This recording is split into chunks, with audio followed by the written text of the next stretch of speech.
Gita arts నన్ను పిఆర్ని చేసింది, produce చేసింది. రీసెంట్గా నన్ను హోస్ట్ని, యాంకర్ని కూడా చేశారు.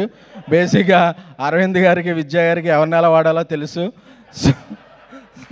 సో మన పిఆర్ బ్రదర్ వంశీ వచ్చి అన్న మిలియన్స్ వ్యూస్ వెళ్ళి అన్న అన్నాడు. ఒరే కామెంట్స్ కూడా పడుతున్నారా నాకంటే, పర్లేదన్న వైరల్ అయింది కదా అన్నాడు. సో ఆ వైరల్ కంటెంట్ అంతా ఆ స్క్రిప్ట్ రాసిన వాళ్ళ స్క్రిప్ట్ రైటర్స్కి వాళ్ళకి అంకితం. So thank you. అదే నా ఫస్ట్ అండ్ లాస్ట్ ఇంటర్వ్యూ, మళ్ళీ ఎవరు అడగద్దు, మళ్ళీ చేయను కూడా. సో ఈ సినిమా సింగిల్ సక్సెస్తో మింగిల్ అయ్యి ఈ నెలాఖరు వరకు, అంటే సినిమా రిలీజ్ అయ్యాక వారా అయిపోయింది, ఐపీఎల్ అయిపోయింది, అన్నీ అయిపోయినాయి, కానీ సింగిల్ కలెక్షన్లు మాత్రం ఆగలేదు. సో అలాగా అరవింద్ గారి సినిమా ఉన్నప్పుడు అన్నీ అలా కలిసి వచ్చేస్తాయి. సో అది ఎందుకు అదృష్టం కలిసి వస్తుందంటే రిస్క్ చేసేవాడిని ఎప్పుడు అదృష్ట లక్ష్మి వరిస్తుంది. సో అరవింద్ గారు చేసే రిస్క్కి ఎప్పుడు అదృష్టం కలిసి వస్తుంది.